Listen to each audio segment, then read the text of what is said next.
Hello everyone, welcome back to my channel. आजको भिडियोमा चाहिँ म तपाईँहरूलाई अहिले चलिरहेको चुनावको माहौल आइरहेको अवस्थामा राजनीतिक विषयलाई लिएर भाइसँग एकजना भाइसँग बिहार देखाउने भाइसँग कुराकानी गर्न गइरहेको छु। भाइलाई सोधौँ है त, अब के भन्नुहुन्छ राजनीतिक विषयमा उहाँहरूको भेट कसलाई हिँड्छ, के हुन्छ त, कुन पार्टीलाई चाहिँ उहाँले आफू चुन्नु भएको छ, यस बारेमा कुरा गरौँ है त।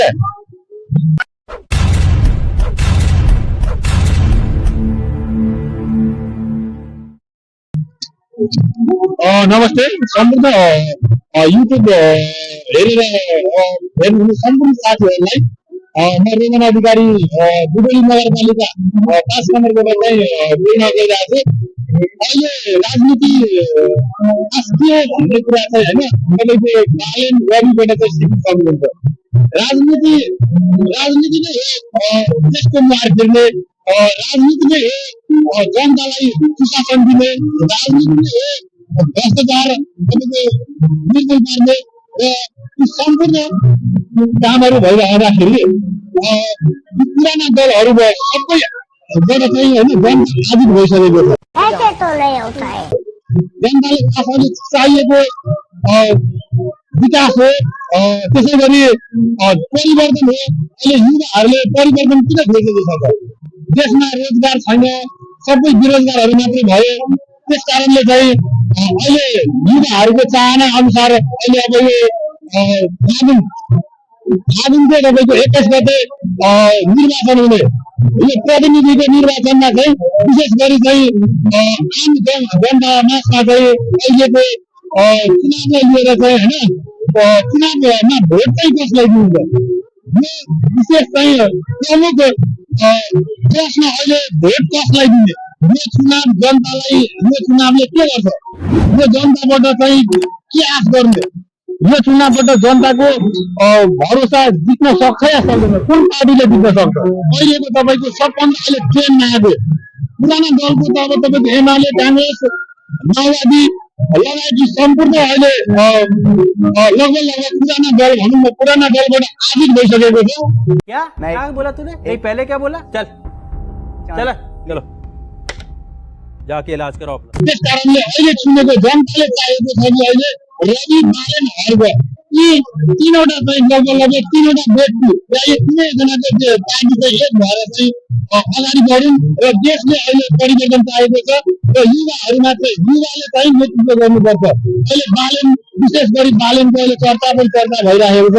काम लगभग काठमाडौँ महानगरपालिकामा चाहिँ विकास मात्रै होइन, परिवर्तन गरेरै देखाएको छ।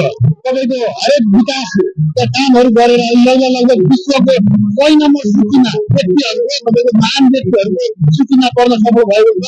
बालनलाई म एकदम धेरै शुभकामना बधाई दिन चाहन्छु। त्यसै गरी अहिले अब राष्ट्रपति घन्टी र अहिले उदाउँदो लगभग युवाको तपाईँले एकदमै युवाले गर्नै सक्छ। युवाले चाहिएको परिवर्तन हो र परिवर्तनमा चाहिँ तपाईँको सम्पूर्ण जनताले चाहिँ साथ दिनु होला। र त्यसै गरी यी फेसबुकबाट युट्युबबाट हेर्नुहुने साथीहरूले चाहिँ अग्नि बार बालेनको सरकार भनेर जुन तरिकाले आएको छ राष्ट्रलाई सकेसम्म चाहिँ तपाईँहरू सम्पूर्णले नेपाली जनताले तपाईँको जिताउनु पर्ने अवस्था नै देखिएको छ। किनकि हामीले पनि, म युवा हो, म अहिले बेरोजगार, लगभग म केही व्यवसाय त गरिरहेको छु, तर नेपालमा व्यवसाय गरेर खानलाई चाहिँ तपाईँको एकदम गाह्रो छ।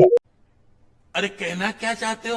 व्यवसाय यस्तो अवस्थामा पुगेको छ नेपालको, यो राजनीतिले स्थिर सरकार नबनेसम्म यहाँनिर तपाईँको कुनै व्यवसायी गरेर चाहिँ खान सक्ने वातावरण बुझेको छैन। त्यसै कारणले चाहिँ सकेसम्म चाहिँ बिटिआईको बहुमतका साथ राष्ट्रपतिलाई जिताउनको लागि चाहिँ म आफ्नो व्यक्तिगत तर्फबाट चाहिँ आह्वान गर्न चाहन्छु र सबैलाई सुझाव पनि दिन चाहन्छु। जय युवा, जय देश, जय नेपाल। भाई मजा आया, और मैं ये जो मजा है हिंदुस्तान के हर व्यक्ति को देना। बालन एकदम राम्रो हो। यसमा केही पनि आएको थियो, श्रीमानको अब राष्ट्रपालले नै हटा भन्ने खालको कुराहरू छ। त्यो के हो? बालनको रवि हामीले यो जुन अहिले मान्छेहरूले जस्तो कि जुन शक्ति आए पनि तपाईँको यो विदेशी शक्ति कलेजो भनिरहेछ नि पुराना दलले चाहिँ त्यसै आयोगमा लागेको छ तपाईँको युवा मिल्नु राम्रो होइन र ट्यालेन्ट चाहिँ लगभग तपाईँको यो पुराना अहिले नयाँ भनौँ नयाँ दल भनौँ पुराना दल नयाँ दलको कुरा गरौँ अहिले युवामा चाहिँ राजनीति गर्नुपर्छ राजनीतिबाट विकास हुन्छ राजनीतिबाट रोजगारी हुन्छ भन्ने चाहिँ बात चाहिँ पालेन रवि र हर्कले दिइराखेको छ तपाईँको लगभग घरमा चाहिँ पैसा विदेशी एडिबी भन्ने यो विभिन्न अब एनजिओबाट सम्पूर्ण भएभरका पुराना दलका कार्यकर्तादेखि लिएर नेताहरूले चाहिँ विशेष चाहिँ यसबाट चाहिँ धेरै ठुलो लाभ लिने मात्रै गरेको देखिन्छ विकासको नाममा भद्दा त्यस कारणले चाहिँ त्यसैको परिणाम चाहिँ बालेन लगभग तपाईँको 79को सबभन्दा धेरै मैले रुचाएको नेता र युवा नेता भनेको बालेन हो समझ रहे हो ना बालेनबाटै अहिले नयाँ शक्तिहरूको अहिले निर्माण भएको छ बालेनबाटै अहिले राष्ट्रको घन्टी आएको छ बालेनबाटै तपाईँको नर्मली बालेन हर्क चाहिँ त्यतिखेर आएको हो होइन र अब चाहिँ नर्मली चाहिँ मैले रोजेको मैले चाहेको सम्पूर्ण जनताले विश्वमा त तपाईँको चर्चा पनि गर्न छ भने हाम्रो नेपालमा युवाले गरे के हुँदैन भन्ने उदाहरण चाहिँ बालेनले दिएको छ त्यसै कारणले सम्पूर्ण जनतालाई चाहिँ घन्टी छापमा चिन्न लाएर युवाको जोस जागरलाई तपाईँले अब चिन्नुहोला र हाम्रै देशमा कल कारखाना पैसा ही पैसा होगा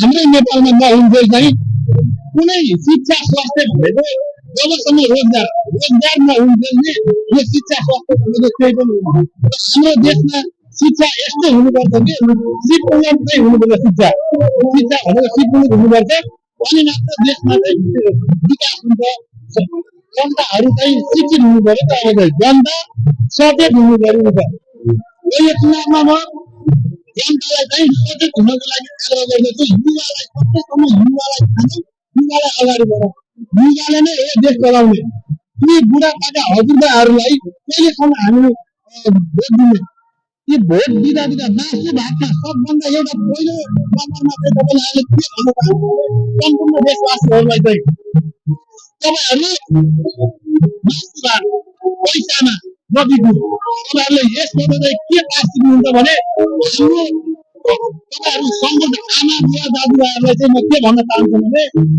यसबाट के मासु भात खाएर हामीले नै मान्छे बनाउँछौँ कि र चाहिँ हामी घुस खानु मासु खानु भनेको घुस खानु नै भ्रष्टाचार गर्नु नै हुन्छ यो जनतालाई चाहिँ देशबाट ठुलो पास दिनुपर्छ जनताले नै यो देश बनाउने पहिलो प्राथमिकता जनता हो जनताले राम्रो मान्छे योग्य मान्छे सचेत युवालाई चिन्नु र अगाडि बढौँ र यो भोट चाहिँ तपाईँहरूलाई भन्छु परिवर्तन नयाँ शक्तिलाई मात्रै दिनुहोस् भन्छु म त नयाँ शक्ति युवालाई चाहिँ मात्रै दिनुहोस् हामी आजित भएको छौँ म पनि आजित भइसक्यो म एउटा सानो व्यवसाय गरेर दुबईमा बसिरहेको छ र मलाई खाना र लाउन मात्रै पुगिरहेको छ म यो ठाउँमा म केही दिनको लागि मात्रै टिक्छु त्यस कारणले चाहिँ सम्पूर्ण जनतालाई सचेत बन्नको लागि र सचेत भएर यो चुनावमा